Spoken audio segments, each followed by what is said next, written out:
Howdy folks, Laxo here.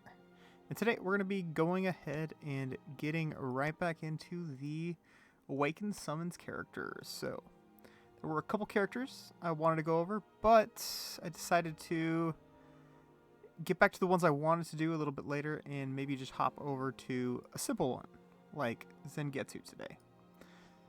So, with that, let's go ahead and check out his kit, or I'm sorry, his 2 runes. Actually, let's do his kit first, because we need to get to his kit before we get to his runes.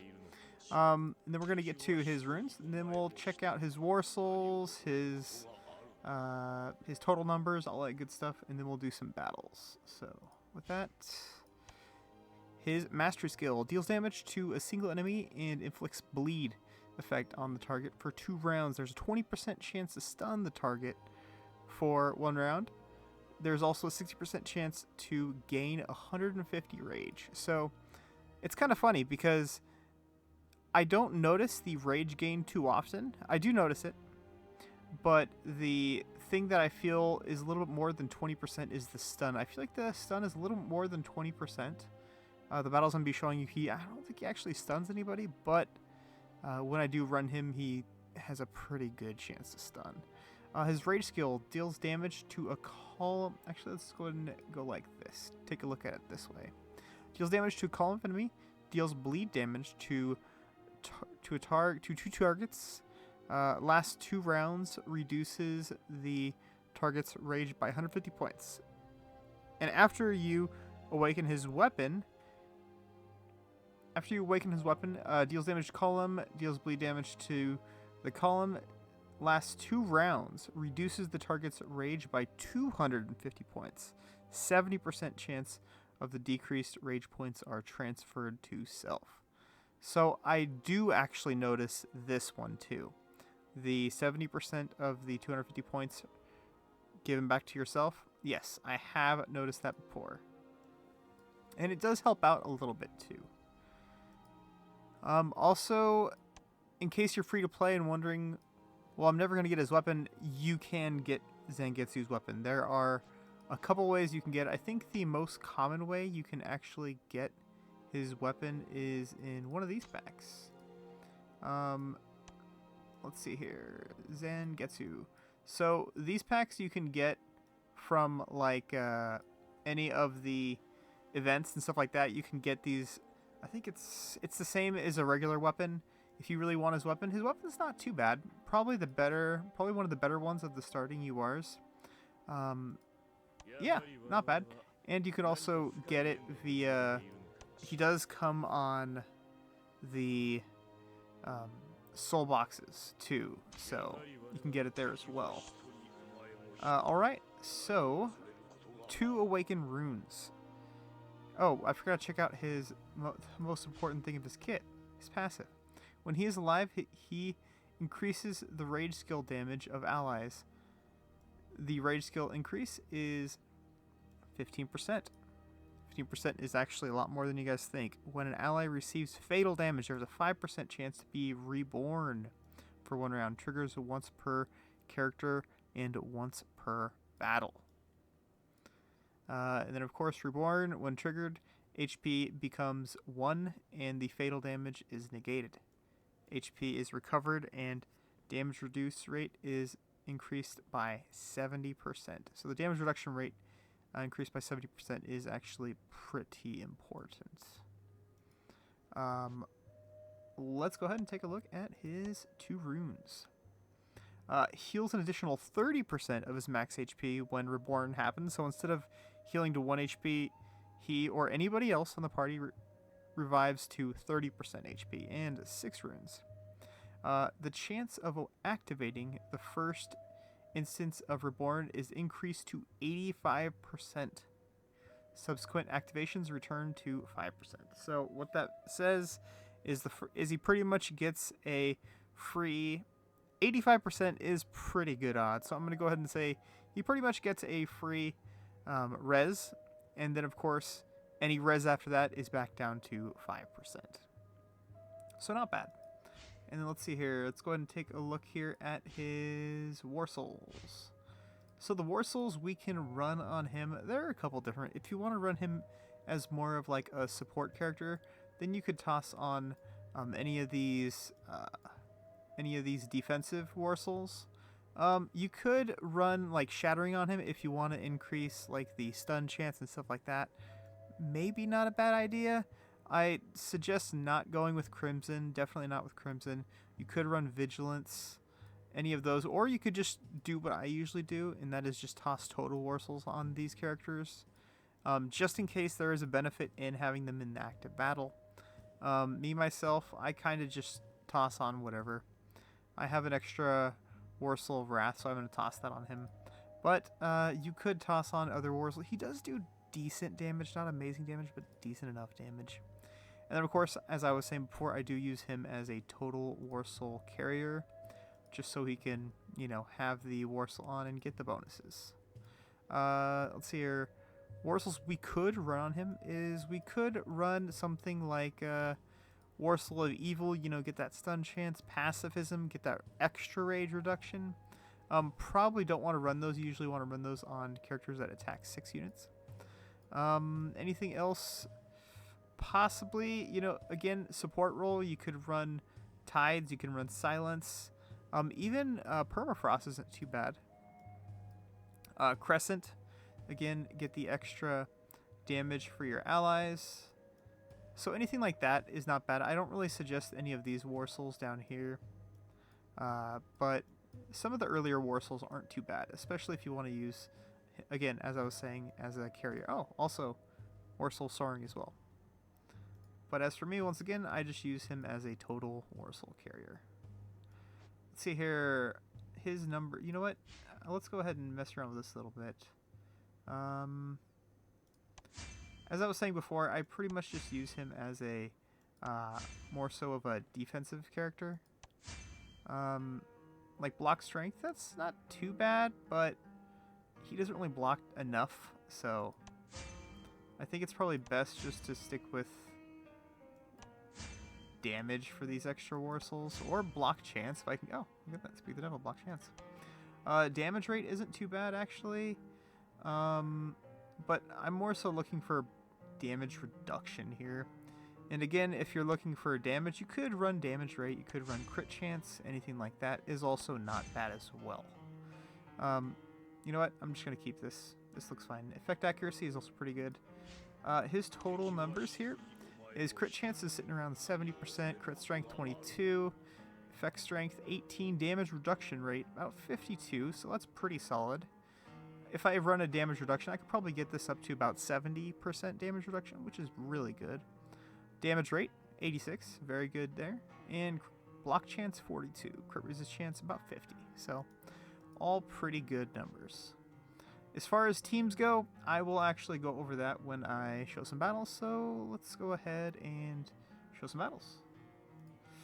You know what, let's go ahead and do some World Championship battles to show here. Let's go with this one.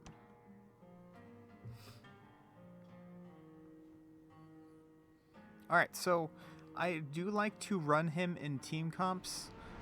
Where he does go first because he gets the rage reduction. And what we're looking for is we're looking for him to attack units that have full rage. As we can see, Gin, he is a dragon, so he had full rage.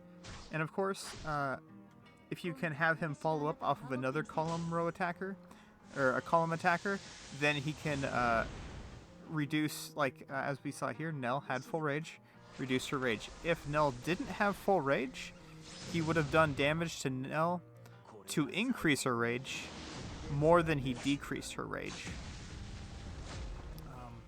So just note that in case you're wondering why, oh hey, he didn't actually reduce rage. He did reduce rage, it's just they didn't have max rage, so yeah, give and take. But as I was saying, as far as team comps go, since he does have the extra, since his passive is, you know, giving extra damage to your team, I do like to run him on a rod, or on a on a team where I have a character that has raw damage, like as we see here, you know, we have Aizen. Aizen again, he's just raw damage. So he gets an extra, what, like 15%? Well, actually no, I think he's scaled down, so probably around like 12% or so extra damage. So that's pretty solid. With that, let's go ahead and skip this. Let's see here, another team battle I could show you. Let's go with this one, actually.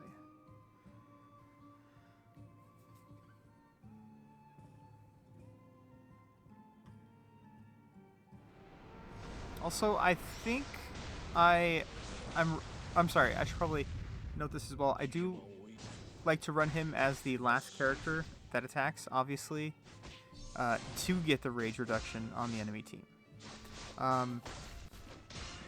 As I was saying, though, I do like to run him on teams that run pretty tanky, because if a unit does manage to die, then they get that 85% chance, but for the sake of this video, I'll just say they get the reborn, which gives your team a pretty strong chance to survive, especially if the enemy team is running a unit like Kazushini, you know, where they pretty much get that insta kill as soon as the battle starts.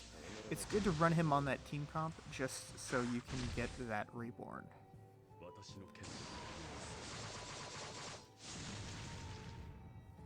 Especially, also, it's also really good to run him in those team comps because you're limited on characters that have that reborn skill. So you want to run him on those team comps that don't have the reborn characters, like Nemu, for example, you know. So I mean, you could, and if you do, I think his goes first. I know character abilities go first. So like if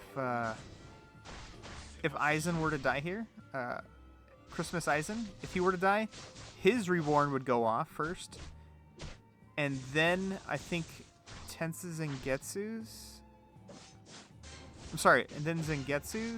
would go up. I think that's how it goes, because the way it usually goes, I could be wrong.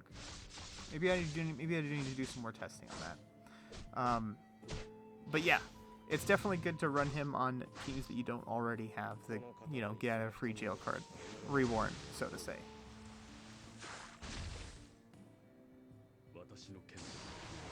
And on this team specifically, I have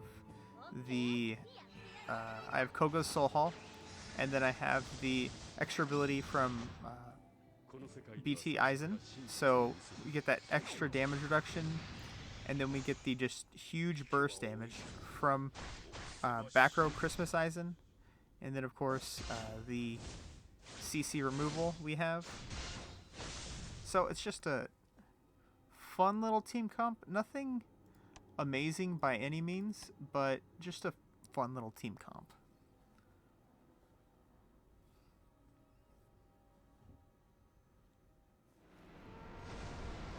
Also, I do run him, I do try and run him, if I do run him with column attackers. As you can see, I'm actually running him with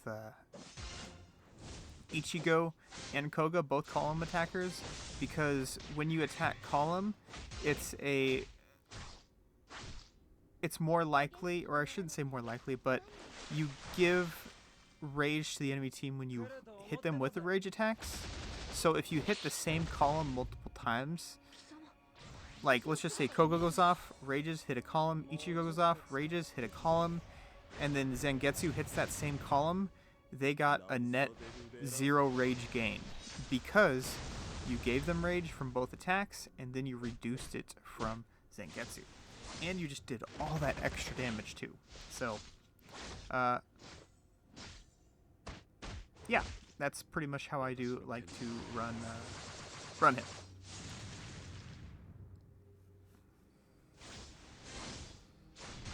Also, as you can see here, I have two supports because I do like to refer to Zangetsu as a support. I know he's not actually a support, but I like to refer to him as a support because, as we could see, you know, he doesn't do much damage compared to the other supports. Like, watch, we'll go ahead and see here. He's probably gonna do like what, a mil? 2.2 mil. So that's actually not too bad. But ooh, I think Aizen might kill the entire team here. Let's just see. See what happens. 17 mil. Alright.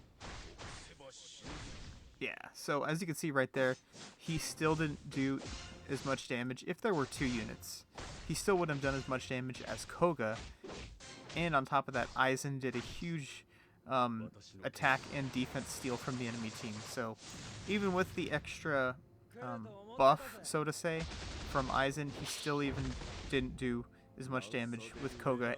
And he crit. Koga got 0 crits. So he doesn't do much damage. That's, again, why I do like to run him with more of a tanky setup. And yeah, it's up to you guys. Early game, he does good damage early game, but later he really falls off. But let's see. I think this will probably finish it off here. Yep, that'll do it. Alright. So, with that, if you're early game and you get Zangetsu, I wouldn't push for him early, but if you do get him early, I suggest just only doing your free pulls. Don't try and go all out for him, because you will eventually get him to 7-star if you play long enough. Like, I did very few pulls extra, and I got him to 7-star probably within like 2 years of playing or so. I got him to 7-star, and I really didn't push to get him to 7-star. As you can see, talent's maxed, and the promotion, I had him at like 200 and something extra shards for him. So you'll get him 7-star in no time. Don't try and go all out. Don't use Omnis on him. However, I do suggest that you get his Awaken up pretty early on my free-to-play account. I do have him, I believe, with his Awakens, and he does wonders. I know I was really hard on him in my earlier videos from the past, but he's actually a pretty solid unit. But with that, guys, that's going to wrap this one up. If you guys enjoyed this content, hit that subscribe button, hit the like button, I appreciate it. And I should hopefully have another video coming out pretty soon here. Not sure if I want to do the World Championship battles, but let me know in the comment section what you guys think. What would you guys like to see? With that, guys, catch you in the next one. If you guys would like to join my Discord, hang out, check the description as well. Link will be in there. Catch you guys in the next one. Peace.